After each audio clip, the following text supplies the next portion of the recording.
Turkish forces have seized more territory in northern Syria as the UN says 130,000 people have fled their homes since the offensive against the Kurds began last week. It's also warning that 400,000 people may be in need of aid in the coming weeks. Turkish forces are pressing on with their campaign, and a UK-based war monitor says that Turkish forces have today taken large parts of the border town of Suluk. That's close to the town of Tal Abyad, one of the main targets of the incursion.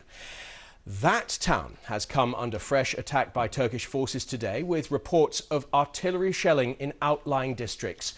Syrian Kurdish forces are urging their former ally, the US, to support them, asking them to keep their side of the bargain after thousands of Kurds died fighting against Islamic State.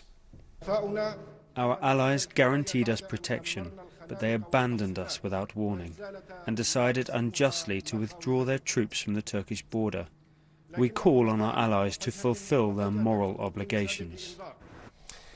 And we've just heard that hundreds of family members of Islamic State fighters are reported to have escaped from a camp in northern Syria after Turkish airstrikes nearby. Kurdish forces guarding the Ain Issa camp say that almost 800 people linked to IS have fled. It's unclear where they've gone. Earlier, the Kurds had said that they would no longer prioritize guarding Islamic State detainees. We'll bring you more on this as we get it. And we've also just heard from President Erdogan. He said that Turkish-led forces have seized control of the border towns of Ras Al Ain and besieged Tal Abyad. He's speaking right now, as you can see, at a news conference in Istanbul. He said he will go 30 to 35 kilometers into Syrian territory, as he has promised in recent days. Well, a little earlier, Shadi Al-Kashif, our correspondent on the Turkish border, showed us the fighting in Ras Al Ain. It's one of the key Syrian border towns being targeted by Turkish forces as they carry out their offensive against the Kurds.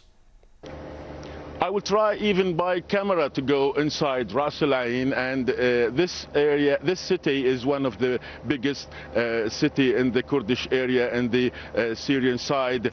You can see the smokes in the eastern side of the city. Here, about more than 30,000 from the civilians lived in this city, and also we can say that if they want to leave it, they have to go to the south around 10 kilometers to the east, to the what we can say the other city behind Ras Al Ain. But it seems that until now the fight is still continue, and we still keep listening to the clashes from the west and from the east, and also in the central of Ras Al Ain, even after one day from the Turkish declaration that they are now controlling completely of Ras Al Ain.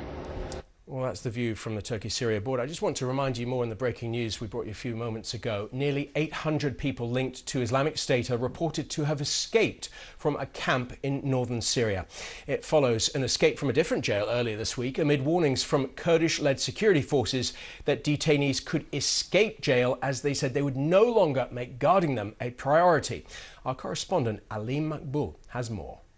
This is Navkor prison, just outside the Syrian Kurdish city of Qamishli. We are extremely close to the Turkish border. In fact, just outside this compound, you can very clearly see the nearest buildings of a Turkish city. And this place held around 100 prisoners that were formerly so-called Islamic State group fighters. But during the last week, during the assault of the last week, a mortar shell landed right here. It was caught on a security camera, and in the chaos that followed, officials here say 5 of the prisoners escaped.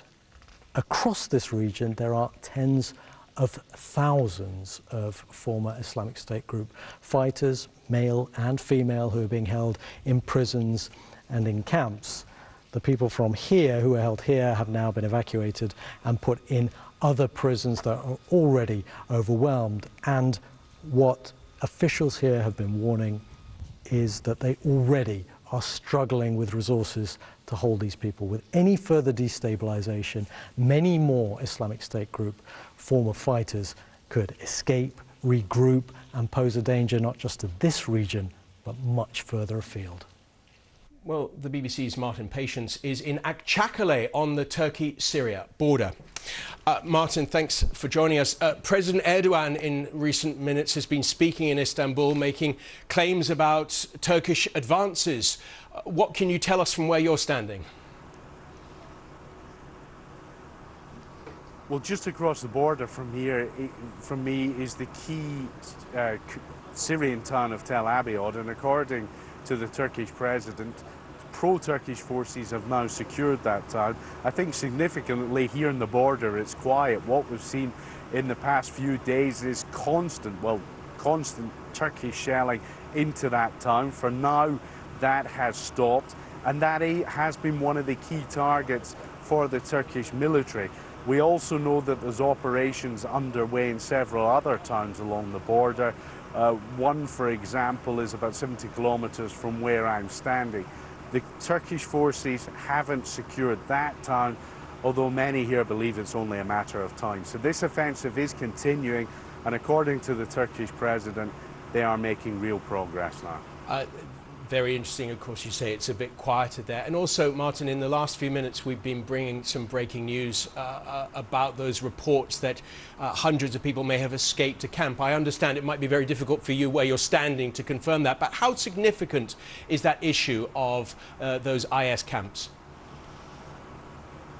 It's a huge issue. I mean, on this specific apparent breakout, Kurdish officials are claiming that hundreds, perhaps up to 800 people escaped. Now, just to be clear, we're not talking about IS fighters. We're talking about women and children, some of which had links to the extremists, others that didn't.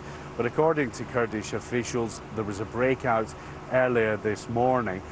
And this shouldn't come as a surprise, because Kurdish forces have been warning all along that if they need to fight the Turkish military, then they simply won't have the resources to look after the camps. They're going to have to prioritize. Clearly, this camp with women and children, some of which were affiliated to IS, but many weren't, wasn't seen as a priority, and that might be one of the reasons that we've seen this breakout. But it is a chaotic situation in northeastern Syria, so we are still awaiting details on exactly what happened. Of course, we'll keep an eye on that from here as well. And from what I understand, Turkey says that it will take custody of those IS camps for fighters and for family members. Does that sound a credible promise to you?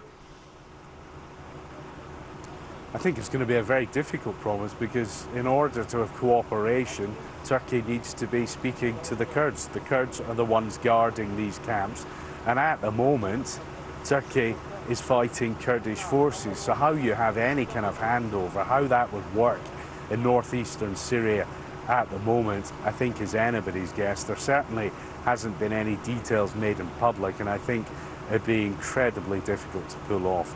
All of that said, America and I think other Western powers have an eye on key members, so they may isolate certain camps, or they may feel that they need to go in and take some prisoners out. We saw that earlier this week with two high-profile members of IS from Britain. They were taken into American custody. Martin Patience in Akçakale on the Turkey-Syria border, thank you very, very much. And we just want to give you some live pictures now. This is from Istanbul. You can see President Erdogan in the centre there. It appears that he's looking at a map, potentially, I think he would claim, of Turkish advances. He's, of course, made very specific claims of Turkish advances towards those two towns. And we have heard from Martin Patience on the border just now that the situation is more quiet. But nevertheless, because we are unable to get into the ground in northern Syria in the way that we'd like, we really have to rely on information submitted by the Turks. And we will continue to follow that. Anyway. President Trump last night defending his decision to remove U.S. troops from the Turkey-Syria border, a decision that's drawn bipartisan criticism. They say Trump gave Turkey tacit approval to launch a military operation against America's longtime Syrian Kurdish allies who helped the U.S. defeat the Islamic State, but who the Turks call terrorists. The president says, not our problem. It's a long ways away. We killed ISIS. We defeated. We did our job. We have to go home. We did our job. And if the Kurds do back up, and we hope they do, I hope they do, because it's very hard to beat a force where they have planes and they don't, where they have weapons that the Kurds don't have. We've paid a lot of money to the Kurds over the years. And don't forget, they're fighting for their land. They haven't helped us fighting for our land. They're fighting for their land, and that's good. But we've helped them. Here's how the Kurds see it, according to a memo obtained exclusively by CNN. The commander of the Kurdish-led Syrian Democratic Forces told a senior U.S. diplomat last week, quote, "You have given up on us. You are leaving us to be slaughtered. You have sold us. This is immoral." CNN's Nick Payton-Walsh is in northern Syria. Nick, tell us what you're seeing now on the ground there. Well, Trump's statements you heard there, that will make, I think, many here sick to the bottom of their stomachs, because the collapse of the territory which they hold, that is happening fast. We saw ourselves how extraordinarily today forces backed by Turkey, Syrian rebels, and it seems also the Turkish military themselves are cutting in half this area held by the Syrian Kurds from the west to the east. We drove down its main highway called the M4, the international road, and on that we saw the wreckage of an SUV that was actually where a female Kurdish activist was shot dead, allegedly by Syrian rebels backed by Turkey on the way.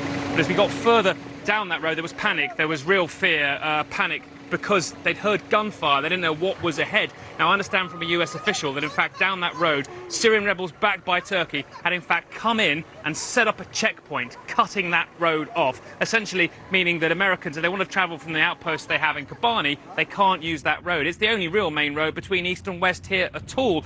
Later on, we saw some Americans themselves, a convoy of 4, leaving one of the key towns there, Ain Issa, and they were buzzed by a Turkish jet, flew so low right over them. In fact, we could see its underbelly. Extraordinary message to send to the Americans, basically get out of town. That was responded to by the Americans, who sent 2 Apaches that circulated around that area for about 20 minutes or so, clearly to send a message they won't be cowed by that sort of behaviour.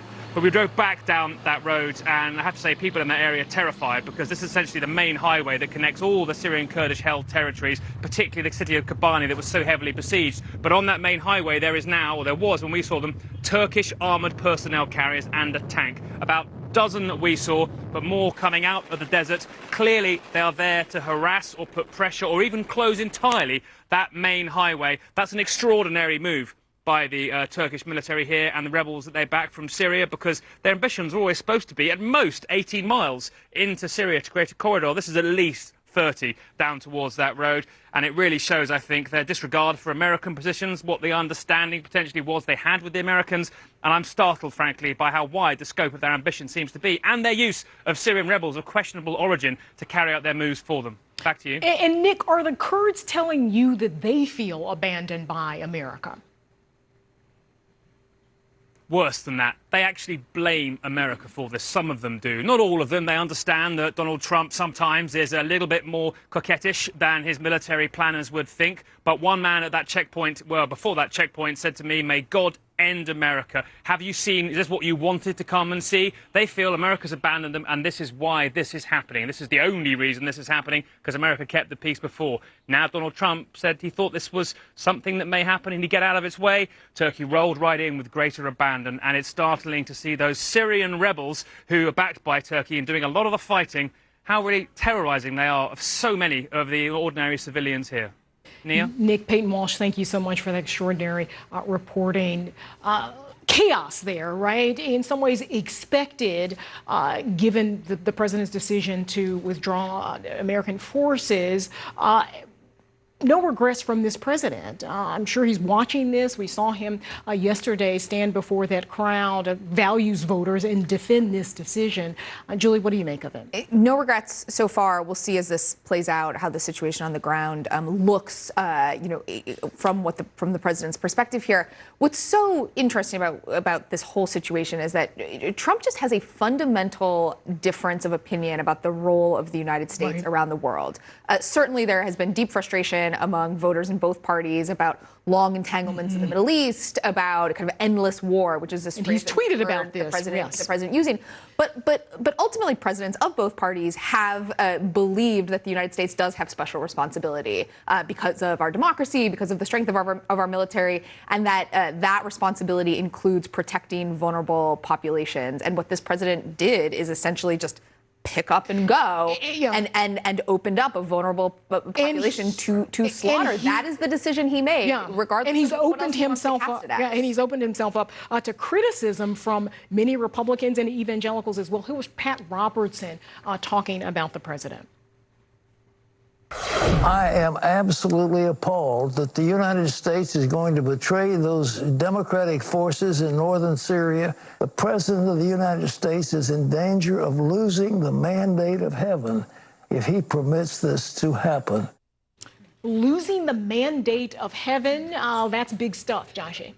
Well, what this has done is shown the criticism that he doesn't usually get from folks like Lindsey Graham, who's been vociferous all week in his criticism. Liz Cheney, his usual allies here have really been repeatedly attacking him over this decision. I mean, it starts last Sunday night, if you guys remember. This has only been a week so far. The president takes this call from Erdogan. He agrees to let them go in. His allies are gobsmacked. Lindsey Graham wasn't consulted. A number of senior folks in the White House weren't consulted. And then by Tuesday, you have this playing out in pretty violent and terrible form watching overseas. The president has vacillated some throughout the week. He's talked about maybe doing more. He's gotten a lot of pressure, extraordinary pressure from congressional Republicans, from military advisors, from Secretary of State Pompeo, who has wanted some sort of an intervention. But the president so far seems fairly unmoved. But it has shown that while he needs Republicans to stick with him on impeachment and his other domestic problems, he's frustrated with them on this issue. Yeah, and you heard Mnuchin come out this Friday and essentially say there could be sanctions, no sanctions yet, but sort of threatening that, and even that was met with pretty much derision from some Republicans. So we'll see where this goes. Next, the estate. The BBC has discovered 3 British orphans trapped in a Syrian IS camp. Believed to be from London, their parents joined the Islamic State group 5 years ago and were subsequently killed in the fighting. There are thousands of children in camps across the region whose parents supported IS, and most of their countries don't want them to come home. Quentin Somerville has this report. Beyond this fence are the lost children of the Caliphate. Thousands locked up and abandoned in camps across northern Syria. Their only sin? Their parents supported the Islamic State group. They came from across the globe, leaving schools and homes and safety behind, and are now stranded on Syrian soil. Countless childhoods violated and put on hold. Their parents died fighting for IS.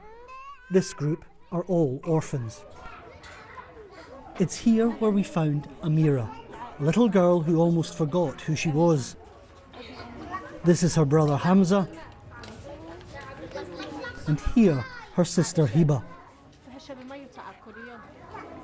Amira was taken from Britain when she was just 5 years old.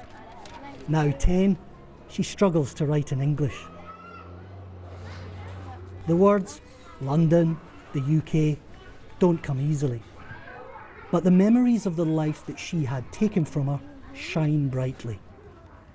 Go to a park, or go to fun fair, go to a restaurant, or go to a centre, and go to my grandmum's house.